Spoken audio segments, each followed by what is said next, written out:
I was absolutely shocked. Never have heard of anything like this. Extremely shocking, especially when you consider the age of the individuals who allegedly committed this heinous crime. I cannot remember the last time I've heard of an instance of this happening, especially not in Toronto, and especially not at the hands of young women. Imagine becoming homeless just months before the winter holidays. Then imagine getting attacked by a swarm of underage girls over a bottle of liquor and losing your life over it just before Christmas.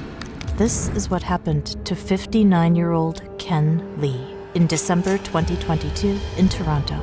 It's a tragic tale full of bad luck, but it's also an outrageous tale. Police say the girls are from across the city. The two oldest are just 16, 3 of them are 14, and the other 3 are barely in their teens, just 13 years old. Why on earth would a group of young girls go on a killing spree in peaceful Toronto? We'll explore this question and many more in today's video. Welcome to Crime City.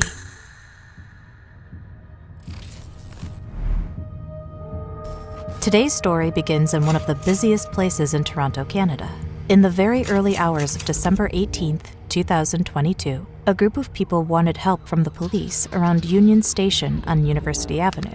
They had gotten into an altercation with a huge group of angry, antsy, drunk teenage girls. The officers got involved and stopped the altercation, but when they saw the girls, they realized they were connected to something much darker. Just a few hours before, they had killed a man in cold blood. Someone had reported the incident, but the police were yet to find the culprits. On Sunday, the 18th of December, just after midnight, emergency medical services staff were flagged down by a group of individuals who were reporting assault that had just occurred to an individual in and around the area of York and University Avenue. When emergency medical services staff commenced medical intervention, they realized that the victim had suffered what were described as stab wounds. A man had been jabbed repeatedly in the torso. These were wounds meant to kill. It wasn't an accident. 59-year-old Ken Lee was rushed to the hospital, but he died on the way there. It was a vicious, frenzied attack that made little sense. Who would want Ken dead, and why? And what did 8 teenage girls have to do with it? When the girls were arrested and taken down to the police station, they were identified. This shocked the police officers even further. Police say the girls are from across the city. The 2 oldest are just 16, 3 of them are 14, and the other 3 are barely in their teens, just 13 years old. What do you remember from when you were 13? I don't know about you, but I certainly wasn't thinking about murder sprees. And because all the girls are underage, their identities are protected under the Youth Criminal Justice Act. And the strangest part of all, they didn't know each other until the night before. They all had home addresses far away from each other. The girls had met through social media sometime before the murder. Unfortunately, the platform on which they met, or how the 8 of them formed a group, has not been made public.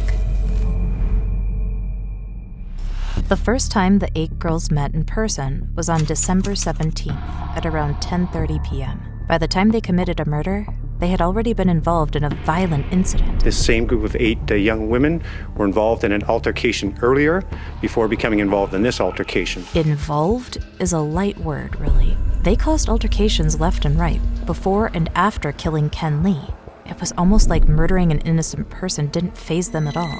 If the police hadn't caught them that night, they would have just carried on with their murder spree. Because, you see, the girls had met on social media and had formed a murder party. 3 girls from the group had already been arrested in the past. For them, social media was a means of spreading violent thoughts, and when the 8 of them came together, they only encouraged each other's darkest side. Social media and the way people can connect, and I think because people, they're finding common things, even if they're bad things. At this point, the police couldn't figure out how they were connected outside social media. We don't know how long they've been acquainted together with each other, but I wouldn't describe them as a gang at this point. But what they are alleged to have occurred that evening would be consistent with what we traditionally call a swarming or swarming type behavior. In Canadian police slang, swarming is a crime where an unsuspecting innocent bystander is attacked by several culprits at once with no known motive. So Ken was just at the wrong place at the wrong time. If they hadn't targeted him, the girls would have targeted anyone vulnerable in the area. The 8 girls were arrested and charged with second-degree murder. Sergeant Terry Brown said, "All 8 were together, all 8 were involved. I won't say what each one individually did, but all 8 were together and participating in this event, which is disturbing." Yeah, it's disturbing enough to see a group that big wreaking havoc. You don't stand a chance if they choose to bully you, let alone commit murder.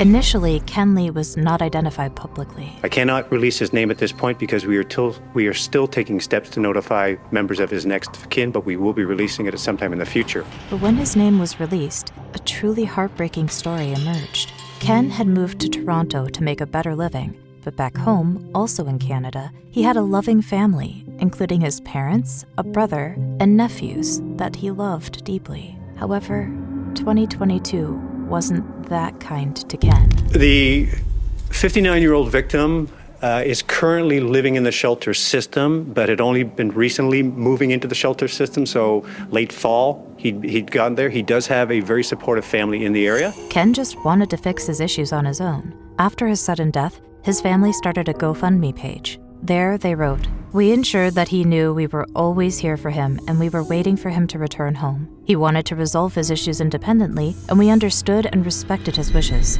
Ken wanted to be a responsible adult, but he was also a good friend and a kind soul. The most tragic twist of all, Ken died saving his friend from the teenage group. A witness told CBC News she was smoking a cigarette with the man when the girls tried to take her bottle of liquor. The man intervened, she says, and the girls started punching him. They tried to steal your alcohol? They take it already, and he stopped them, and then they stopped them, leave her alone, and then they hit him. Ken's friend was also homeless at the time.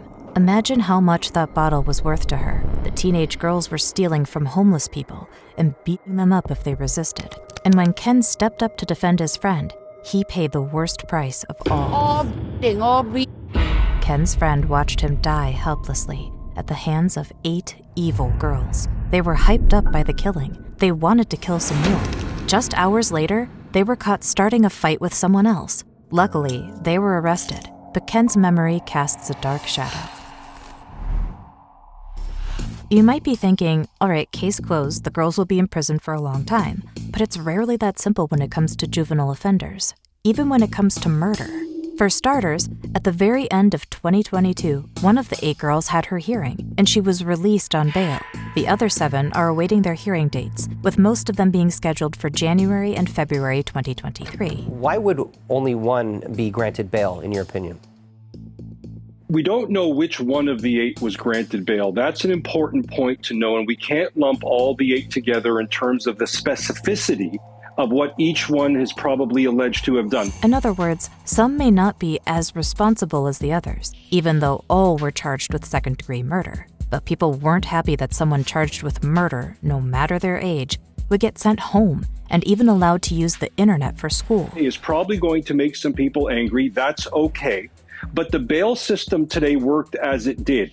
This is a young person that is presumed to get bail. That's how our system is supposed to work. Indeed, the law is that youth offenders normally do receive bail. It's an exception when they don't. We have to see if the other 7 girls receive bail and just how harsh their restrictions are before their trials. But if the girls are released on bail, won't they return to the streets and cause more violence?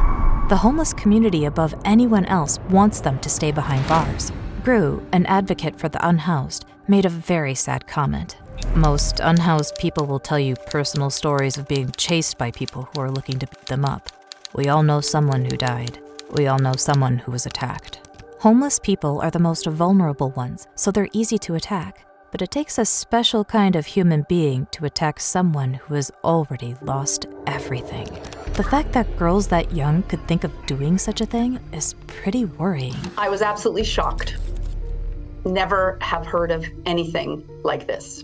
Extremely shocking, especially when you consider the age of the individuals who allegedly committed this heinous crime. I cannot remember the last time I heard of an instance of this happening, especially not in Toronto, and especially not at the hands of young women. Should we be worried then about the rise in teenage girl violence? A sociologist says not at all.